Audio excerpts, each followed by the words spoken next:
Respectfully, what job do you think people are overpaid?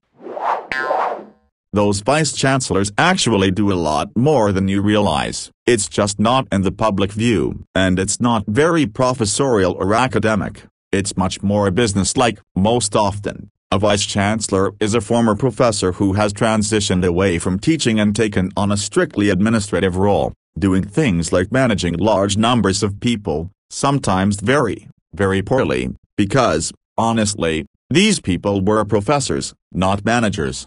And some weren't very good professors, either.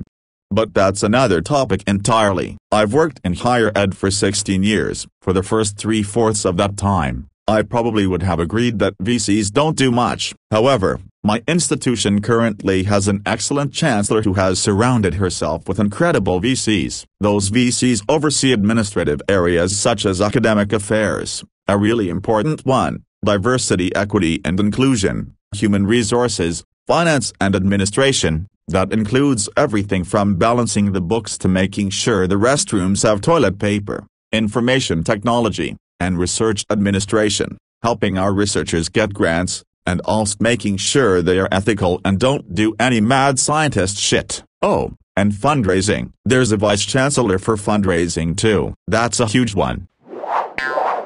By delegating those areas to separate vice-chancellors, that allows our chancellor to focus in big-picture things. In our case, we are a public research university in a very blue part of a very red state, so that requires nearly constant monitoring of the political climate, and meeting with ignorant yokels elected officials around the state to make sure everyone is aware of the importance of the work we do. Not so much for the people in our region, the rural areas don't care about them, but for our state's economy, jobs, etc. So, while the chancellor is out shaking hands and spreading the good news about everything the university is doing, the VCs, associate VCs, deans, directors, and everyone else, we all keep the place humming along, making sure bills get paid, payments get processed, transcripts get mailed, degree plans are audited, mail gets delivered, the air conditioning works, the internet isn't down, the websites are up to date.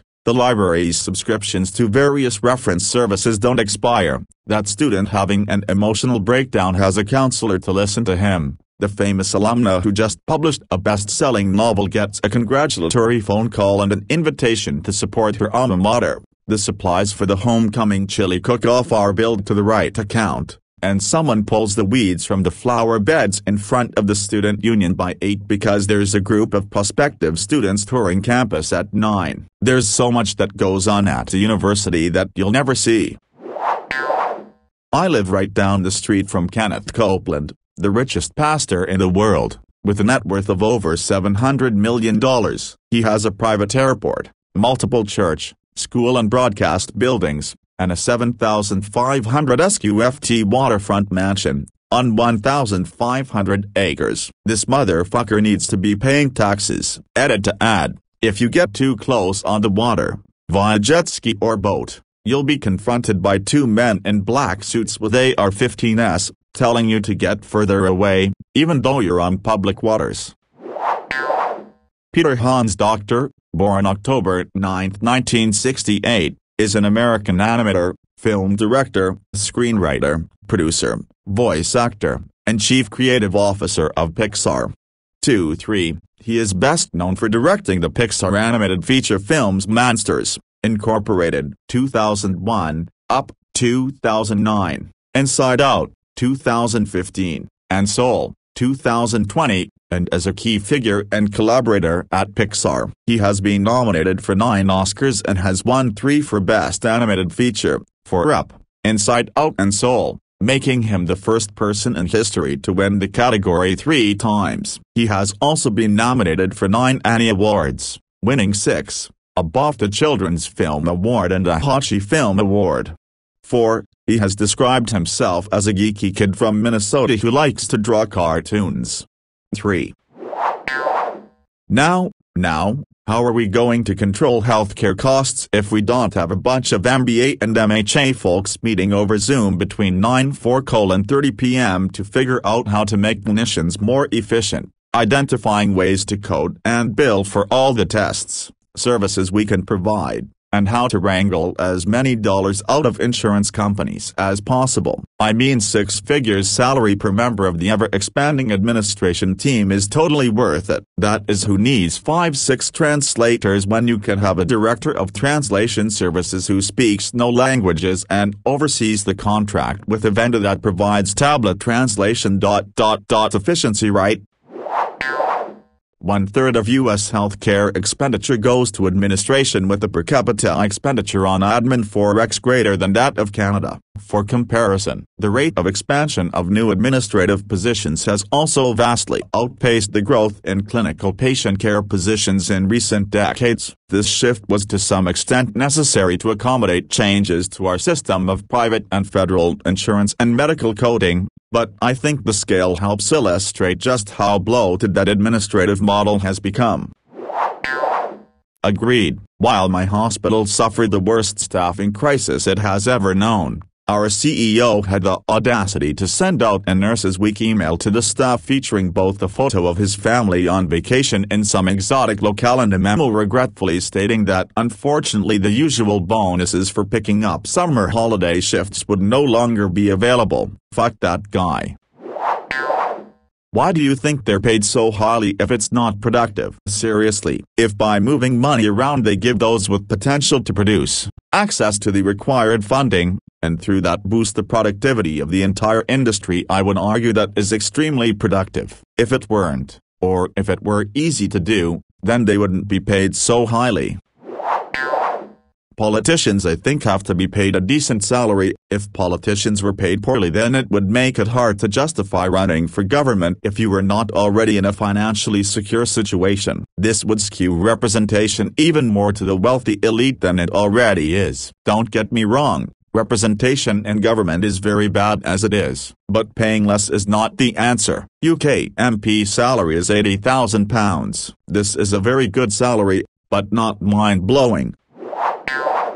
Controversial opinion: they are underpaid. They earn 82k GBP per year. That's not that much if you're talking about high earners. These people frequently come from an elite class of income earners, as, frankly, you tend to want the best people to be politicians. Often the MP salary is a downgrade. Not only that, being a decent MP is a hard job. I know it's easy to point out a few bad apples, but each of these MPs represent 100k people. That's not easy. I think MPs should earn something like 200k per year, with rules that mean you can't take a second job or claim any expenses. At the end of the day, if you pay peanuts, you're going to get monkeys. I hear comments such as they should be paid the minimum wage or tie their wage the medium, which to me is a sick idea that'll just result in only those who are financially independent, read, very wealthy, being running. No one decent will work for that money. If you're, say, a world-leading surgeon, are you going to step down from your job for 30k? Even the most noble, selfless of people would think otherwise. We also have to consider that being an MP is not stable employment. You run the risk of unemployment every 5 years. In many cases you may never get back into your previous profession. We had a bad agent who sold us a shithouse and an amazing agent who took her time with us to make sure we got what was right for us. 6 months later she texted me to ask how our daughter was doing and if we were still happy with the house. She also paid for a cleaning lady to come through our old place and clean up before our first showing, and bought all 10 of us dinner on moving day. A good agent can be worth every penny. It depends on the contract and the agent. My cousin is a real estate agent. It's not really a week's worth of work, it's months of work. Like no days off. You have to be on call type of work. Eating dinner with your family and a customer wants to view a house, you better stop what you're doing and go show the house. It's your kid's birthday party and a major customer has cash on hand and wants to buy another house for their vacation home. You best be on the road ready to sell. Also, who do you think preps the houses to sell? Not the owners. The agent is out there taking pictures, putting up the signs, planning open houses, etc. I've read that real estate agents are actually not making a ton of money, right, because they are having to put in so much work to find their clients a house. They're showing people around and putting in offer after offer that keeps getting rejected. I read an article where one agent calculated that he was pulling in minimum wage with all the time he was having to put in. I guess there are some that are making bank though. Perhaps, but it's also a little disingenuous. A week might be what a good realtor sells in a rush, but when I bought my house I got it from, let's call them, the cheap option. The house had been on the market at least 8 months and had come down about 35% on the listing price, which was lower than at least one of the offers they had been given. In that time the owner racked up 8 months of property tax, whatever interest on the mortgage, heating and cooling. It was stupid, and the realtor themselves had no actual interest in selling it. Seriously, I've never seen someone so disinterested in actually doing work for their client. Now a good realtor would have been able to sell that crap real easy. It's a great property. Even if the house is less than awesome, it's one of the more well-placed pieces of land that you can get for such a low price. They have taken a higher percentage, sure, but they would have handed over more money to the client and a lot sooner too. Perhaps they're overpaid, and some people might make the same basic argument about real estate as they do tipped waitresses. It's not more challenging to do the deal on a cheap home than an expensive one, so why are they paid more? But I feel like in making your point you swung the pendulum too far the other way, saying how little they do. First off, the closing process is at least a month, and during that month, they are very busy. They're working with you as the go-between you and a whole host of others: the sellers, the bank, the inspector, the escrow company, the home insurance company, and probably others. They're answering your questions. They're arranging places and times for you to meet. They're helping you with your contingencies. There's a lot happening. Plus, everything that leads up to it. My wife and I worked with our realtor for a year until we got in our house. She was showing us houses, putting together offers we made, digging into properties, etc. for a whole year until we found a house that worked.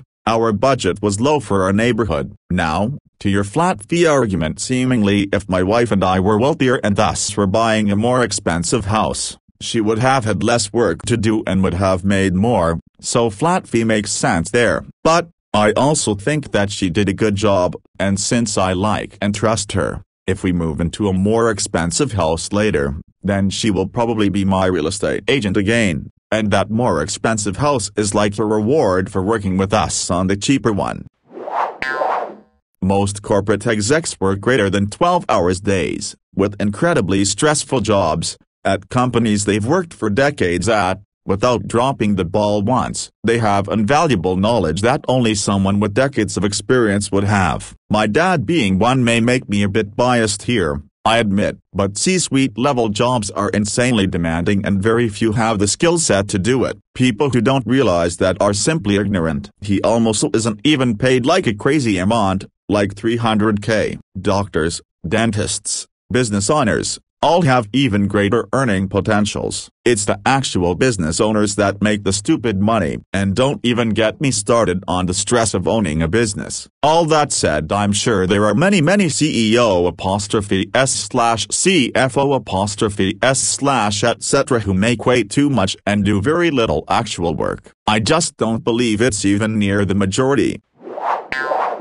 To be fair, the amount and complexity of regulation in healthcare is what drives the need for the ever-increasing number of administrative positions. Don't have the right people to help your organization navigate all of those standards from various bodies, you can easily lose your accreditation and thus the ability to bill insurance and Medicare. We do need more providers and better pay for many healthcare workers, but most administrative staff serve vital functions to keep the system running and in the black. Those guys at the very top making millions could do with a lot less, but most admin jobs pay less than you would think, especially factoring in the demands of the positions. Most specialty providers command ridiculous salaries, which contributes more to healthcare costs than an extra quality consultant who keeps you in compliance with Joint Commission standards. That's just one example, but there are plenty of areas where the fat could be cut to reduce healthcare costs. Facilities and technology are hugely expensive, but the general public associates quality care with pretty buildings and the latest diagnostic gadget. They have no idea how it works or what it's used for. Most people wouldn't like what they received if infection control,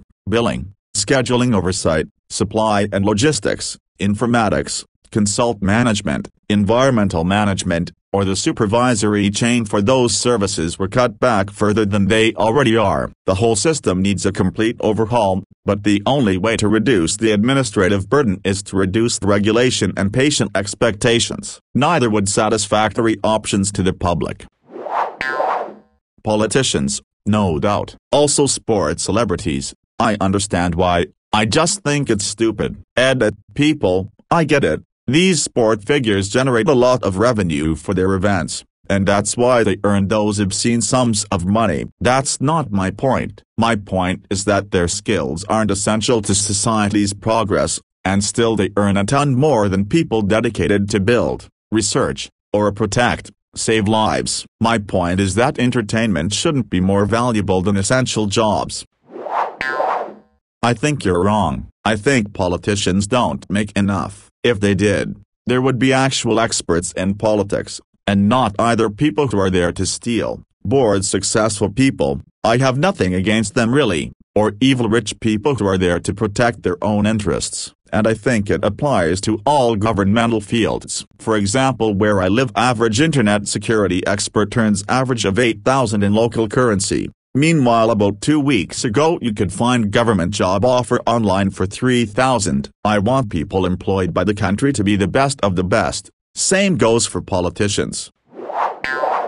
Some of them are overpaid, but for different reason. Their long-term performances are not good enough to justify their long-term contracts. To say that they are all overpaid is nonsense. Do you realize that the reason they get paid this well is because the sport league brings in a lot of money? Look at NBA and WNBA. The difference in salary only exists because not enough people care about WNBA. It doesn't generate enough money. This is because league earnings go hand in hand with salary cap. Lower league earnings, greater than lower pay. I will defend realtors for the buyer as a first-time buyer. My wife and I knew nothing about the process, and I don't think we would have stood a chance without one. Ours was amazing, took the time to educate us on every step, handled all the deadlines, helped us figure out a good offer, and also acted as a buffer when the seller turned out to be a greedy asshole that tried to slip in last-minute costs the day before closing. I know buyers don't pay their realtor. They get a percentage of the sale, but I don't consider ours to be overrated at all. In today's market, I do agree selling realtors are making out well over their worth. However, there's no effort in selling a house today other than just knowing the steps and deadlines. I work in water treatment. I manage a laboratory that develops water treatment chemicals and tests industrial water. And I agree with you. Most operators have very little specialized knowledge about their fields and mostly collect massive commission checks off of almost no work, because the clients also know basically nothing about the field. It's very easy to make a treatment plan profitable for the client, especially if they weren't treating at all before. I thought so, but I came around on it when I bought a house. The realtor provided a lot valuable information and market analysis at every step, kept emotions and expectations in check, was available for making appointments at the drop of a hat for weeks, went through many viewings and offers, helped keep my costs down by correctly pricing the offer so that we don't lose to the other offers but also get the deal, dealt with all the tedious paperwork, etc. I was way more okay with the realtor getting her 2.5% for all those services than the 2% of bullshit closing costs that brought me no value. A footballer called Sadio Mane has actually used a portion of his salary to help fund building hospitals in Senegal. He spent over £400,000 for it, and during the COVID outbreak he donated £40,000 to health services in Senegal. He's also said before, when asked why he doesn't live a lavish lifestyle, "Why would I want 10 Ferraris? How would that help me or the world?" He's a very down-to-earth person who does smart things with his money. They are crazy salaries out there for sure, But a lot of athletes are paid well because they only have 10 or so good years in them, even less if they get injured. It's definitely a nicer problem to have. But how much money would you need to earn per year knowing your entire career was only going to be 10 years long? Most of these people leave the industry with no other meaningful skill sets.